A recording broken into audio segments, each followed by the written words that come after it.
नमस्कार, मैं हूं आशीष वर्मा। मॉर्निंग कॉल में आपका स्वागत है। शुरुआत इस वक्त की हेडलाइंस के साथ।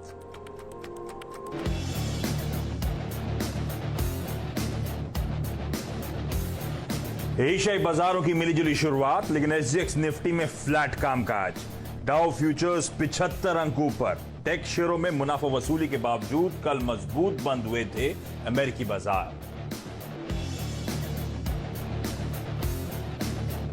भारतीय बाजारों में तूफानी तेजी का दौर। एक हफ्ते में निफ्टी 5% तो बैंक निफ्टी करीब 7% चढ़ा। दुनिया में सबसे अच्छा रिटर्न देने वाले इंडिसेस।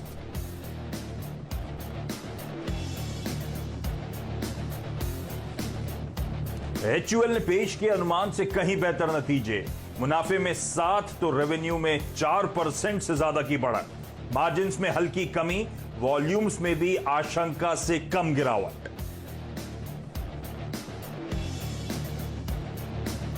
एक्सिस बैंक के नतीजे भी ज्यादातर पैमानों पर रहे उम्मीद से बेहतर। ब्याज से कमाई 20% बढ़कर हुई 7,000 करोड़। एनपीए के मोर्चे पर दिखा सुधार। एक्सिस बैंक का जीडीआर 10% से ज्यादा भागा।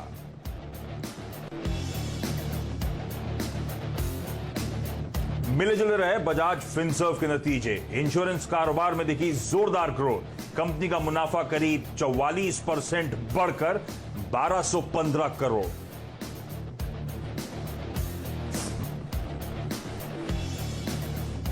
निफ्टी की दो कंपनियां एल&टी और बजाज ऑटो आज पेश करेंगी पहली तिमाही के नतीजे। एल&टी से कमजोर नतीजों की उम्मीद, मुनाफा 85% घटने का अनुमान। लॉकडाउन का दिखेगा असर।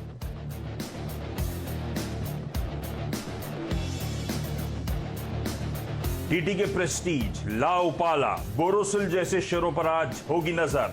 किचन आइटम, फर्नीचर जैसे रोजमर्रा के आइटम के सस्ते इंपोर्ट पर तुरंत कसा जाएगा शिकंजा। सीएनबीसी आवाज एक्सक्लूसिव। और देश में 24 घंटे में कोरोना के 37,000 नए केस। कोरोना संक्रमण 11.5 लाख के पार।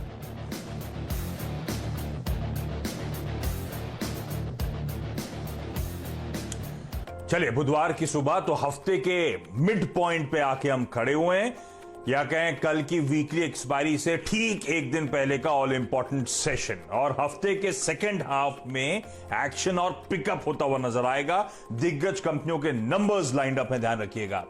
और वैसे भी भारतीय बाजारों में ऑफ लेट मोमेंटम गजब का पिकअप होता हुआ नजर आ रहा है। कल बैक टू बैक चौथा सेशन था जब गजब की मजबूती भारतीय बाजारों में देखने को मिली है। पिछले 4 दिनों से, लास्ट थर्सडे से जो मूव आया है वो आप लोगों की स्क्रीन पे आपको नजर आएगा। पिछले 4 ट्रेडिंग सेशंस में हमने 550 पॉइंट निफ्टी में उछाल दर्ज करा है। और कल भी दिन के हाईस पे जाके भारतीय बाजार बंद होते हुए नजर आए। 11,160 के ऊपर कल हमने क्लोजिंग दी है। वजह, ना सिर्फ राधाकृष्ण दमानी साहब, ना सिर्फ राकेश झुंझुनवाला साहब शॉपिंग पे निकले हुए हैं, जैसा हम लोग लगातार रिपोर्ट कर रहे हैं, साथ साथ ध्यान रखें एफआईआईज भी गजब की शॉपिंग कर रहे हैं भारतीय बाजारों में। कल भी कैश मार्केट में 2200 करोड़ से ज्यादा की एफआईआईज की तरफ से बाइंग होती हुई। इनफैक्ट पिछले 3 दिनों से धमाकेदार बाइंग हो रही है। पिछले 3 दिनों से एफआईआईज ने 4,700 करोड़ रुपए की कैश मार्केट में बाइंग करी है। तो इस तरह की बाइंग स्प्री, इस तरह का बाइंग मोमेंटम देखने को मिल रहा है। लेकिन चलिए, आज के जो संकेत हैं वो आपकी स्क्रीन पर आएंगे। कल यूएस में मिला जुला कामकाज हुआ और एक मिरर सेशन था। जैसा पिछले सेशन हुआ बिल्कुल उसका उल्टा होता हुआ नजर आया। पिछले सेशन में आपको याद होगा डाउ फ्लैट था, एसएनपी में ज्यादा उछाल था, नैस्डैक में बहुत तेजी देखने को मिल रही थी। और इसके विपरीत कल का सेशन था। नैस्डैक में सबसे ज्यादा दबाव था, एसएनपी में थोड़ी कमजोरी थी और डाउ हरे निशान में। एसएनपी 0.2%, डाउ आपकी स्क्रीन पर आएगा 0.5% से ज्यादा का उछाल देखने को मिल रहा था। दरअसल एक तो रीएडजस्टमेंट हो रहा होगा और दूसरा ध्यान रखें वो सच का सामना है, क्योंकि टेक शेयर में बहुत उछाल देखने को मिला था और अब बड़े बड़े रिजल्ट्स लाइंड अप हैं। उससे पहले हल्का सा सुस्ताता हुआ आपको नैस्डैक नजर आएगा। तो ये तो अमेरिकन मार्केट्स का हाल था। लेकिन एक बार जरा तब और अब स्क्रीन पर दिखाइएगा। कल जो हमने डाइजेस्ट करा था एग्जैक्टली उतनी ही तेजी अमेरिकन मार्केट्स में डाउ में देखने को मिली। तो 165 पॉइंट उछाल था 3:30 बजे। डाउ फ्यूचर्स में 160 पॉइंट की तेजी दरअसल डाउ में कल के एक्चुअल सेशन में देखने को मिली है, और आज के डाउ फ्यूचर्स इंडिकेट कर रहे हैं 70-75 पॉइंट का उछाल। तो हमें दरअसल वो जो डाउ फ्यूचर्स के इंडिकेशन है वो डाइजेस्ट करने हैं, ध्यान रखिएगा। इस बीच सोना आप लोगों की स्क्रीन पर होगा ऑलमोस्ट $1850 प्रति आउंस के लेवल्स पर कामकाज होता हुआ, और अक्रॉस एसेट क्लासेस दरअसल कल के ट्रेडिंग सेशन में उछाल था। तो कच्चा तेल हो, सोना हो, इक्विटी मार्केट्स हो, ओवरनाइट संकेत वहां से तो आपको बेहतर नजर आएंगे। ऐसे में हो क्या रहा है, नीरज वाजपेयी से समझूंगा। रणनीति क्या हो, वीरू बताएंगे। स्टॉक स्पेसिफिक एक्शन कौन कौन सा होगा, वरुण समझाएंगे। शुरुआत लेकिन नीरज जी के साथ। नीरज जी, दो इंपॉर्टेंट संकेत आजकल रोज सुबह हम लोग टटोलते रहते हैं, वैक्सीन को लेकर कोई नया डेवलपमेंट है क्या, चल क्या रहा है। हमेशा इसी उम्मीद में रोज कंप्यूटर सबसे पहले खोल के चेक करता हूं, तो वैक्सीन को लेकर कोई नया डेवलपमेंट है क्या। और दूसरा, वो स्टिमुलस की बात हो रही थी, लिक्विडिटी इंजेक्ट करेंगे यूएस में। दो डेवलपमेंट से रोज सुबह हमें टटोलने पड़ते हैं। क्या अपडेट है इस फ्रंट पे, और क्या चल रहा है यूएस में, मूड कैसा है? हाँ देखिए, दोनों जो फ्रंट है उसमें पहले वैक्सीन वाली बात करते हैं। और रूस ने दावा किया है कि सेकेंड ट्रायल उनका सक्सेसफुल हो गया है और अब वो तीसरे ट्रायल में जा रहे हैं। तो देखिए, सब लोग लगे हुए हैं, तो रूस की तरफ से ये अपडेट है, और फाइजर ने भी ऐसा ही अपडेट दिया है। लेकिन ये सब एक कभी क्लिनिकल ट्रायल या एक लिमिटेड ग्रुप ट्रायल के स्टेज पे हैं। लेकिन लेटेस्ट है कि रूस ने दावा किया कि उसका सेकेंड ट्रायल सक्सेसफुल हो गया है। दूसरा, एक थोड़ी सी चिंता की बात है, कुछ रिपोर्ट्स ये भी सजेस्ट कर रही हैं कि जो एंटीबॉडीज डेवलप हो रही है वैक्सीन के बाद, वो बहुत लॉन्ग लास्टिंग नहीं है। तो क्या ये वैक्सीन बार बार देनी पड़ेगी, मतलब कुछ सर्टेन इंटरवल के बाद, ये क्वेश्चन है, इस पर भी रिसर्च चल रही है। तो वैक्सीन वाला मामला चल रहा है, लेकिन कुछ कुछ उसमें नए डेवलपमेंट्स आ रहे हैं, तो अभी आपको थोड़ा और इंतजार करना पड़ेगा। इस बीच वैक्सीन में कल ट्रम्प साहब ने कहा है कि चाइना के हैकर्स ने बहुत सारा डेटा चोरी किया है, और उसमें 2-3 लोगों को एक्यूज कर दिया गया है कि उसमें वायरस का भी डेटा बड़ा इंपॉर्टेंट है, जो रिसर्च हो रही है अमेरिका में, उसकी चोरी हो रही है। तो ये मैं इसलिए बता रहा हूँ क्योंकि आगे जब मैं आपको बताऊंगा कि चाइना के साथ टेंशन बढ़ रहा है तो उसके संदर्भ में है, लेकिन वायरस से जुड़ा हुआ, इसलिए मैंने आपको पहले बता दिया।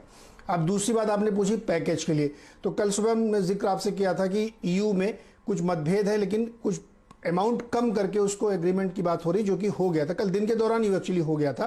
तो $857 बिलियन का पैकेज यूरोपियन यूनियन ने पैंडेमिक से निपटने के लिए अप्रूवल दे दिया है। तो ये एक अच्छी खबर है।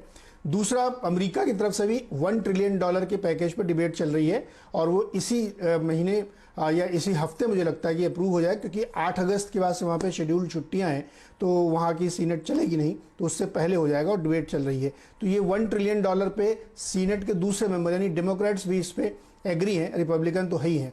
तो एक अमेरिका की तरफ से ये पैकेज आएगा। तो दोनों खबरें आपके एड्रेस हैं। अब तीसरा, मार्केट में कल क्या हुआ। मार्केट में देखिए, कल नैस्डैक में हल्की सी बिकवाली हुई, प्रॉफिट टेकिंग ली लोगों ने टेक्नोलॉजी शेयरों में, लेकिन ओल्ड इकोनॉमीज वाले में अच्छी तेजी बनी, वहाँ पे मजबूती रही, वहाँ पे लोग खरीदारी करते रहे। तो अगर आप लब्बो-लुआब समझें तो लोग खरीदारी अभी भी कर रहे हैं। कहीं कहीं प्रॉफिट बुकिंग हो जाती है कुछ कुछ चीज़ों को लेकर के, तो इसलिए कोई बहुत दिक्कत की बात नहीं है। मार्केट अभी भी आपके बिल्कुल जोश में और तेज़ी के मूड में बने हुए हैं, यहाँ पे कोई दिक्कत नहीं। डाउ फ्यूचर्स भी यही इंडिकेट कर रहा है। एशिया थोड़ा सा दुखी है, वहाँ पे थोड़ी सी सबड्यूड जो ओपनिंग हुई है। उसमें एक बात जो मैं आपसे कह रहा था कि चीन के संदर्भ में बताऊंगा कि अमेरिका ने कल ये कहा है कि एशिया में जहां जहां उनके मिलिट्री बेसेस हैं, उनको आर्म्ड किया जा रहा है, उनको और इक्विप्ड किया जा रहा है, क्योंकि उनको लगता है कि तनाव हो सकता है आगे। तो ये खबर है, पोस्चरिंग कह सकते हैं आप, लेकिन ये कहीं ना कहीं चिंता बढ़ा देती है सर्कल में। तो ये एक डेवलपमेंट है जो चीन के संदर्भ में रखे, क्योंकि चीन को लेके ही ये किया जा रहा है। और दूसरा, कल क्रूड में बड़ा मजा आया, $3-3.5 की उछाल एकदम से आई, लेकिन सुबह तक आता है तो वो फिर ठंडा होता दिख रहा है इस समय। वो इसलिए आई क्योंकि वहाँ पे भी उम्मीद बन रही कि रीओपनिंग हो रही है, डिमांड सर्ज हो रहा है, तो क्रूड के दाम बढ़े, लेकिन फिर थोड़े से नीचे हो गए और अब वही $43 के आसपास ट्रेड कर रहे हैं। तो कुल मिला के अगर आप देखिए, मैं एक लाइन में कहूँ कि मार्केट में तेजी का रुझान बना हुआ है, कोई दिक्कत नहीं है। वैक्सीन के अपडेट अपनी रफ्तार से चल ही रहे हैं, तो इसलिए कोई बहुत चिंता की बात नहीं है।